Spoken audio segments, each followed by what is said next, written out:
This is Residence 104.4 FM. Flipping marvellous, obviously. I'm Nick Hennegan, and welcome to another episode, another slice of Literary London, which is kind of moving about a little bit. Oh, yes, because this episode of Literary London is in fact going to be all about literary Birmingham. Oh, Britain's second city. The Deputy Lord Mayor once said Britain's first provincial city, but that's also a bit controversial. A city that's hosting the Commonwealth Games in 2022, and a city that has produced a writer called Stephen Pennell and a book called King City. And if you're watching this in stereo, you'll be able to see that I'm holding up a copy of the book now. If you're on FM, of course, you'll be able to see that as well. We're also, of course, as always, on YouTube, the usual YouTube channels, all good podcast suppliers, and probably some of the bad podcast suppliers as well. And of course, bohemianbritain.com. God, the list gets endless, doesn't it? Anyway, so welcome, Stephen. Thanks for coming for a chat, mate. Hi, Nick. Thanks very much for having me on, mate. It's a pleasure. Well, and full disclosure, of course, I should now share, and one or two people know this, the fact that I was born, brought up, dragged up, as we often said round our neck of the woods, in Birmingham myself. So this could be a bit of a second city loving, which I think is absolutely fine. Because, I mean, the book is called King City, Adventures into Birmingham's Diverse Music Culture. And we must have a chat about your journey as a writer and how it all came about and how it was published and stuff. But I just wanted to talk a bit first. Well, first of all, apologise, because my knowledge of contemporary music finished with the Osmonds, I think. No, not quite. A bit later than that.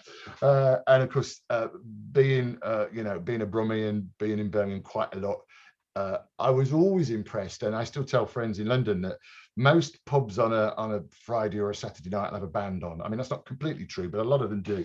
And I was dragged up round the corner from a pub called the Hare and Hounds in King's Heath, which features quite a lot in your book, and we'll talk. In fact, I knew the guy that owned it before the current people. He used to be a milkman in Hollybank Road in Billesley.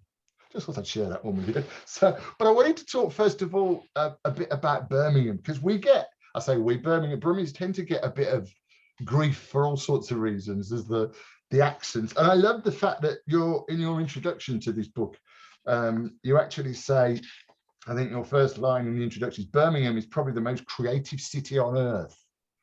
Now, people might go, really?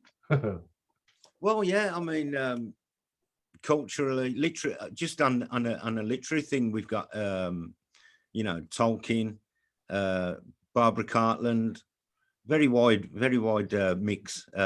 Lee Child, Shakespeare's just down the road.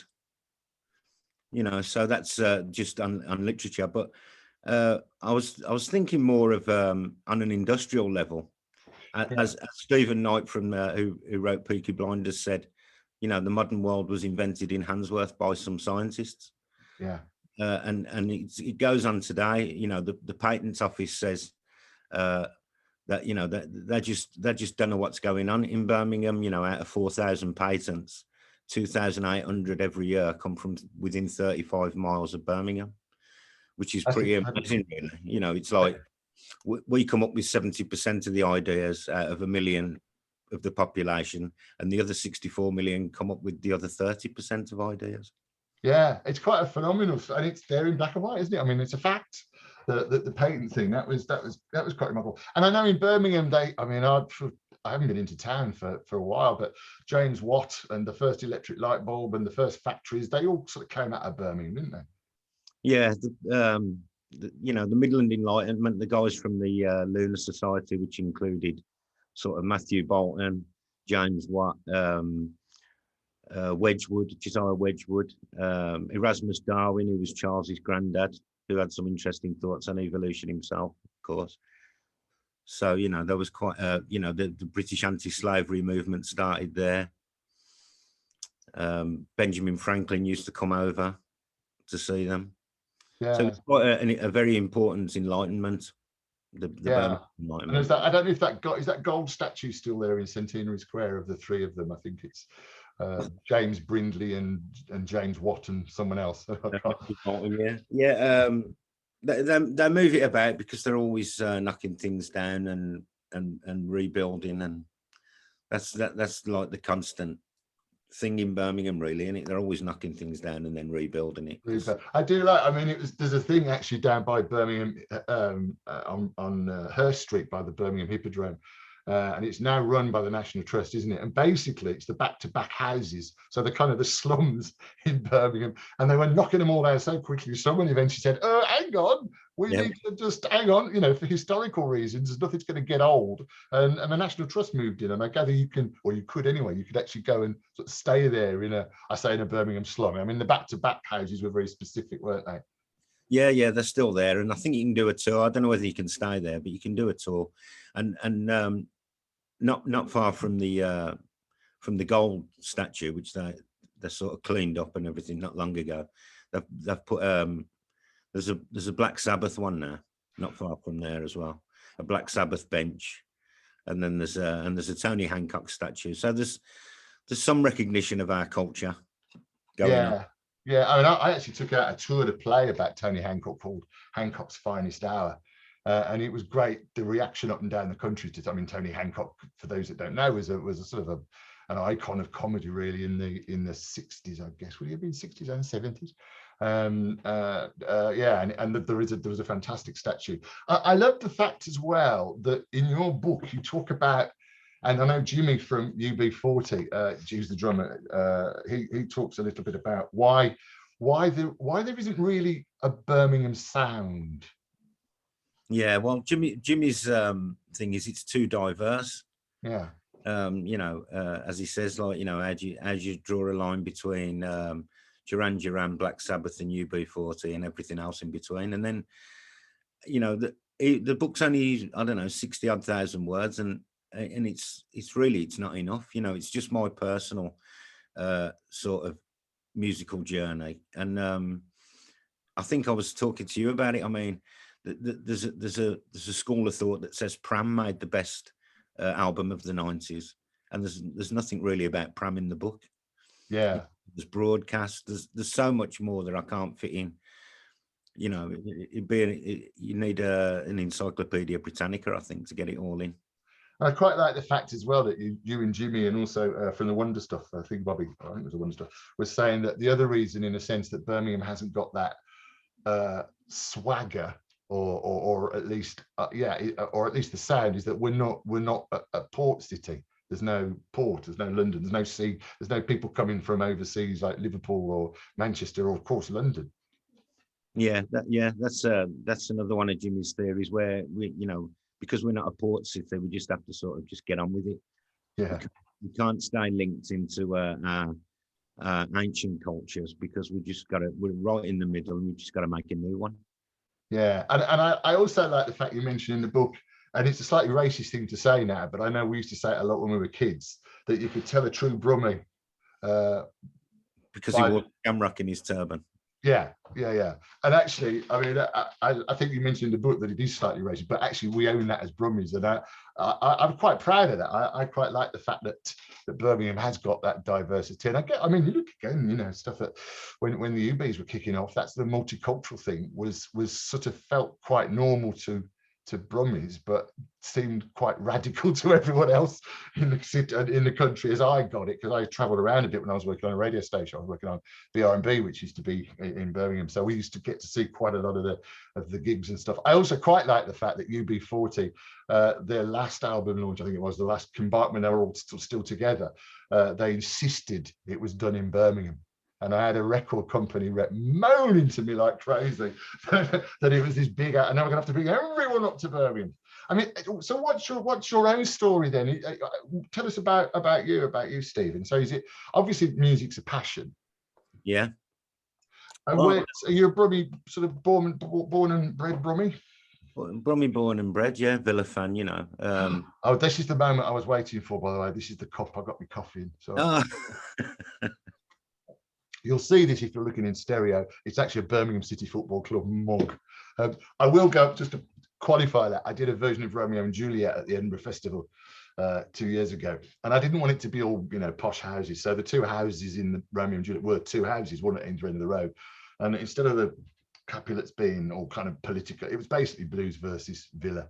I'd actually thought in Scotland of doing Rangers versus Celtic, but that just got too political. So Blues versus Villa was kind of, aggro enough. And Yeah. as a kid, I guess you must have had it all the time as a kid. You're either Villa or you're Blues, really. Wolverhampton don't really come into it. Well, I'm in a blues area as well, so I'm not going to hold it against Jack, because like I've got loads of blues mates, but at least there's real hatred and everything there with Blues and Villa, but at least there's no religion. Yeah. And it's kind of the Zulu Warriors. I did another play about 4 kids growing up in Birmingham, and the Zulus, and every time we did that in Birmingham in a pub, the Bilsey pub, we did it to start with, that always got a reaction. Less of a reaction at the end of the festival. I don't think they understood what Zulus were, but anyway, it's a grand thing. So your folks Brummies as well? I mean, what's your background? My mum was from Selly, and my dad was from Borsaley. So I think we did have I don't know who's got it now, but we did have a Bible with a family tree in it that went back about 200 years. And I think the furthest away person in it was from Evesham. Wow.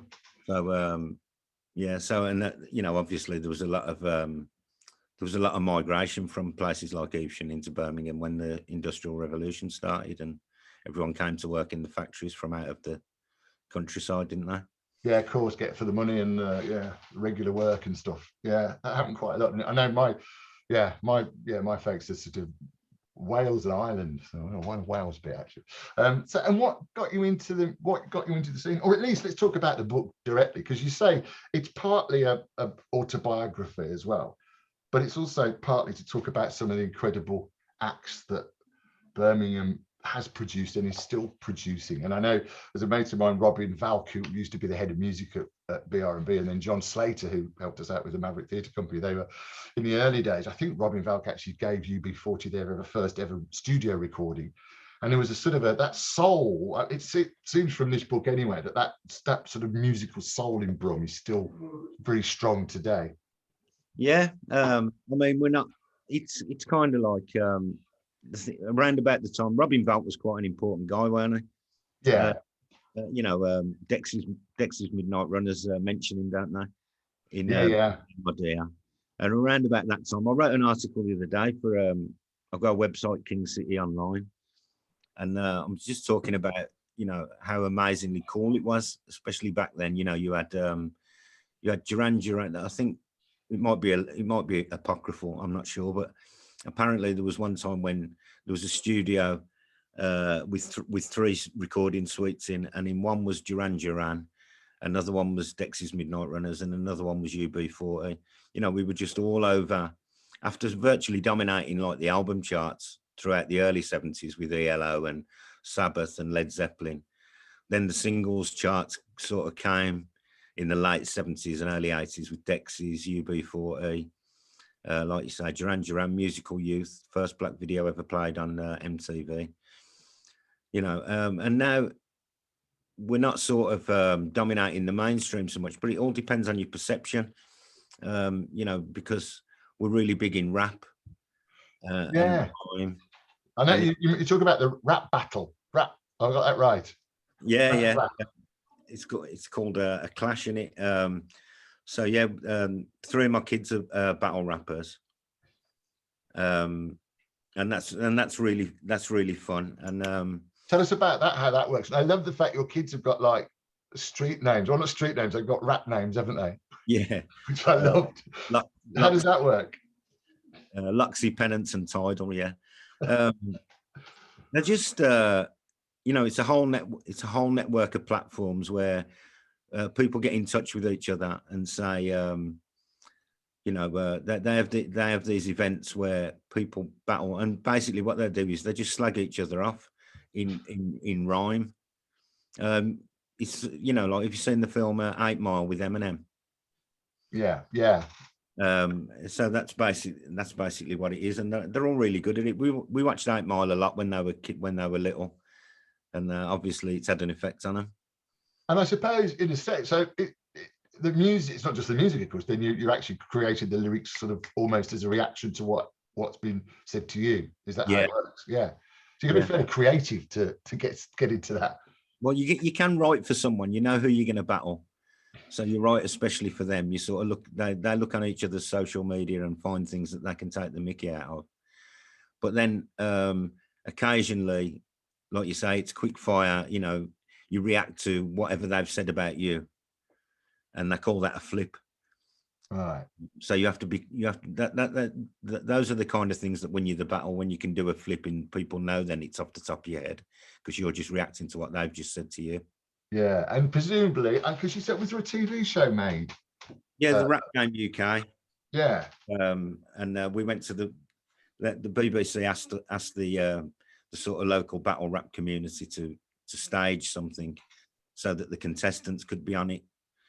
And we had that in Digbeth in the middle of the daytime. It was really, really weird. 9 till 12 in the daytime. Then you come out at 12 o'clock and it's light and you feel like you've been in a club all night. I used to know Digbeth was a great, well, I guess it still is a great area. It'll probably becoming a greater area, actually. But in the early days of the, what was it, the Digbeth Institute, I think it was. And then it became something else. Well, it was Digbeth Civic Hall, wasn't it, for years? That's it, Civic Hall. Yeah, Digbeth Civic Hall. Yeah. And the old flyover that was supposed to be there for, yeah, supposed to be there temporarily. Yeah. It was what, sorry? How did the bus used to get up there? It looked too narrow. I know, but they did. It's terrifying. Man, number 24 to Billsley Common. Oh, it was fantastic. That's sort of all gone now, I suppose. But so Digbeth, of course, you know, Peaky Blinders, I suppose you mentioned Stephen Knight there, who's the writer and kind of created the Peaky Blinders series, which seems to have had a resonance all around the world, even though quite sadly, some of it's, or most of it seems to be filmed in Manchester. And occasionally the accents go a bit wild. Yeah, the accents are a bit off the mark, but Tomish, I think Cillian Murphy does it quite well. Yeah, he does, doesn't he, actually? Not so much, but you know, of course, it had to be filmed in Liverpool and Manchester because they needed to find a location that looked like Birmingham 120 years ago. And Birmingham had knocked them down, more or less. Yeah, exactly. We've done.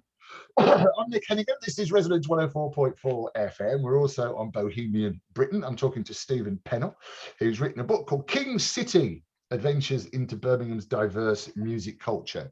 So what got you writing? I mean, we get a lot of writers who listen to it, Literary London, obviously.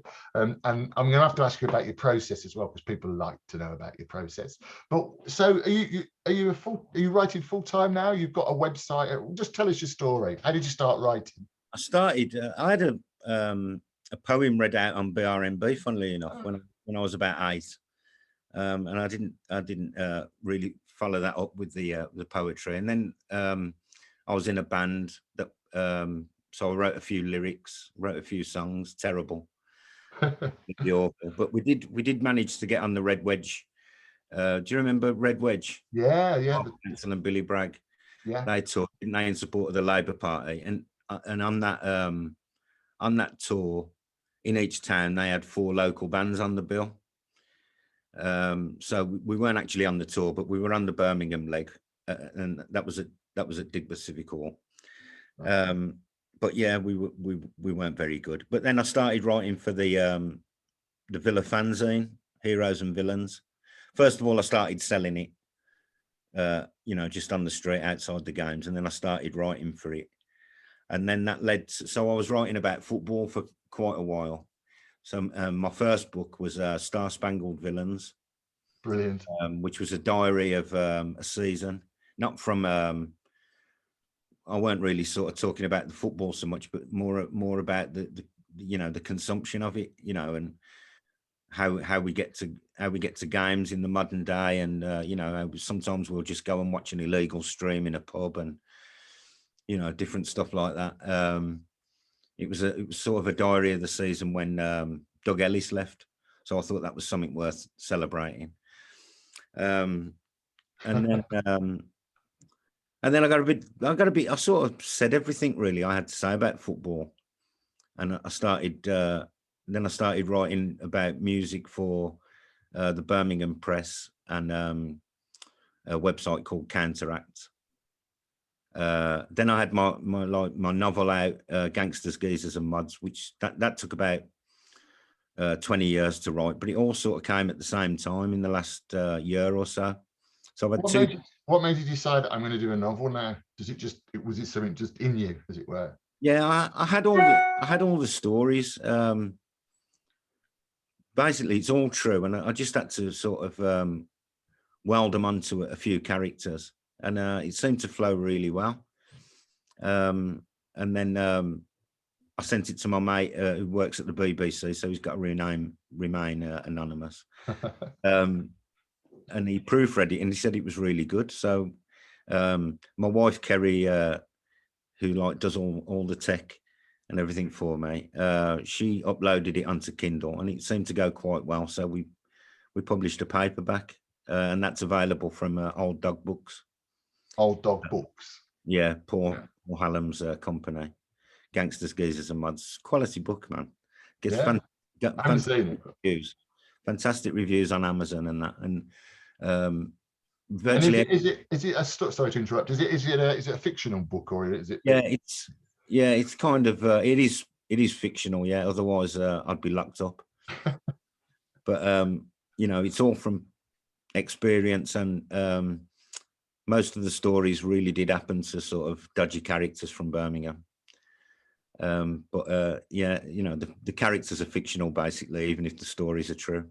Yeah, I'm almost tempted to join in with this, but I think we might end up libeling someone if we're not careful. But yeah, there used to be there was some nightclub birthday parties that I used to get invited to occasionally, which reminded me of scenes from The Godfather on occasions. But no, I mean, having said that, there was some very good. I mean, remember, do you ever get the elbow room in Aston?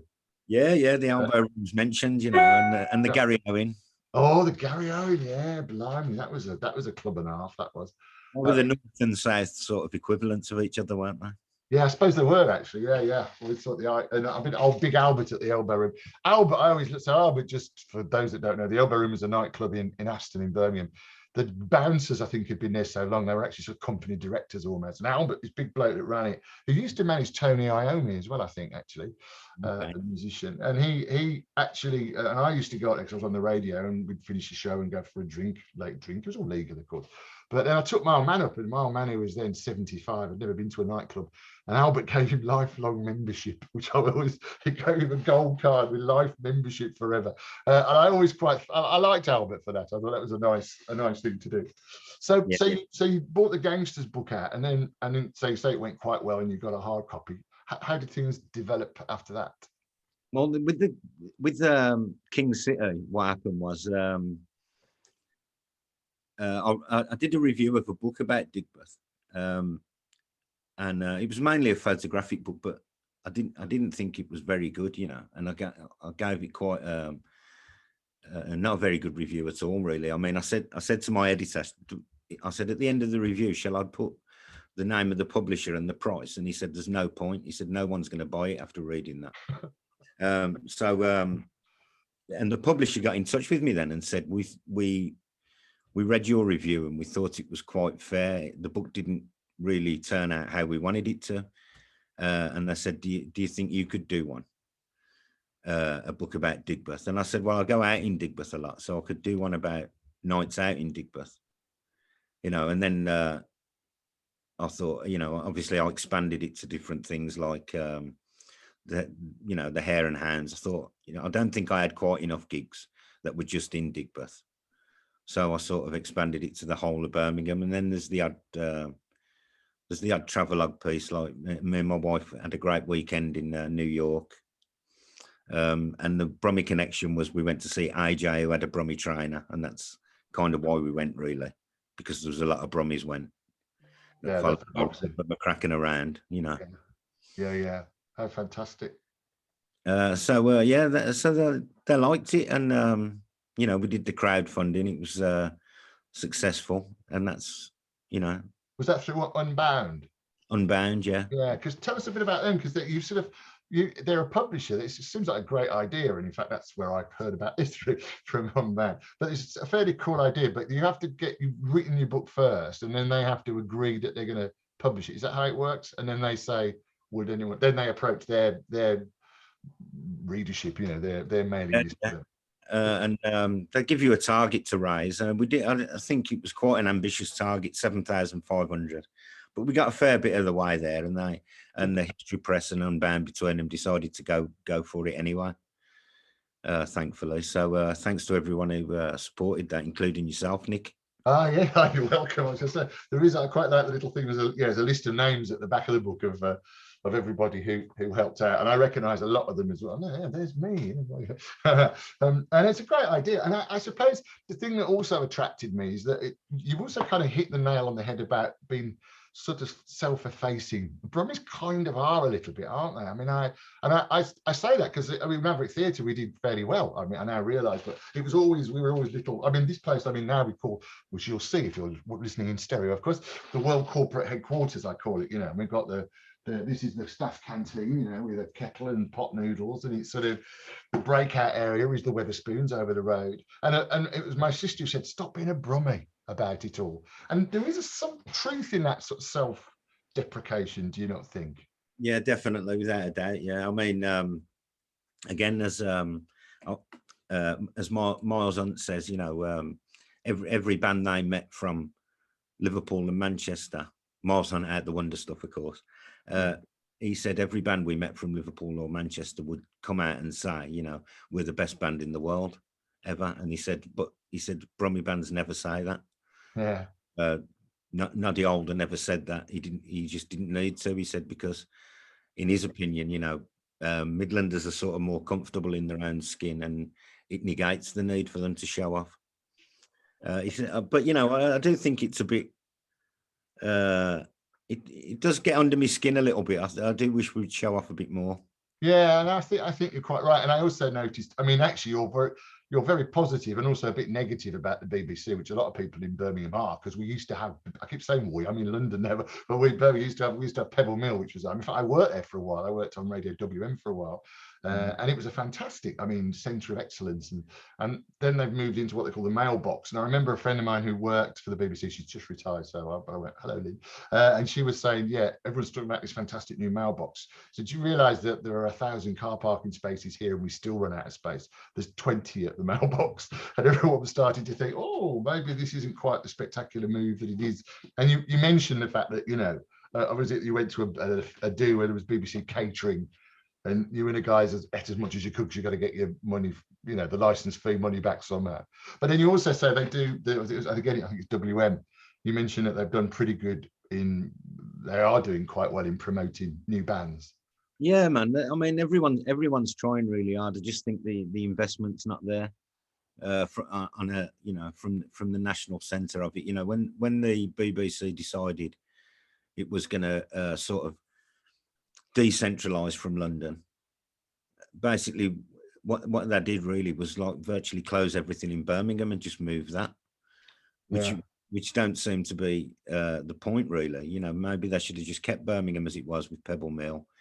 You know, loads of good stuff came out of Birmingham, and of course Central TV sort of that went by the by as well. I mean, if you think back to ATV, yeah, it was massive, weren't it? It was it Lou Grade? Yeah. You know, we had you know, loads of television coming out of Birmingham, and that went by the by as well. When I think it was taken over by Granada or something, and they just moved everything out. So there was a lot more of a media industry back in, you know, the late 70s, early 80s, and it all seemed to sort of just disappear. But the people who are still here, I think, do great work still. Like, yeah. The people at WM on local music, Alex Noble, Tim Senna, you know, they're doing their very best. But you know, I just think they could do with a bit more support from the centre, really. Well, who knows after this? It's so brilliant. Oh, it's lovely to talk to you, Stu. It was busted. I say busted, but I'll apologise for the balloon mug. It's a Birmingham City football mug. It was actually a prop from our production in Edinburgh. That's my excuse. And I was also around when Villa won the European Cup. Wait for you, Gary Shaw, forever. But we've run out of time. But thank you so much, Stephen. The book's called King City. Where is it available from? All good bookshops and your website. Waterstones. WH Smith, yeah, all good bookshops, Amazon. And don't forget Gangsters, Geezers and Mods as well. Yeah, we'll have to talk about that one. Maybe come back and talk about that one. I'll And you also got, sorry. I'll send you one. Oh, brilliant. Okay. And you've also got your website. Yeah, King City Online. King City Online. Just online. put it in and you'll find it. Yeah, that's sort of reviews and little cultural articles about all this stuff. So there's new music on that as well as some like nostalgia stuff. Brilliant. And finally, just show us your t-shirt for those watching on the video. Way brilliant. Thank you so much. The book's called King City, Stephen Pennell, and that's all we've got time for. I'll see you next time. My name is Nick Hennegan. This is Literary London on Resonance 104.4 FM.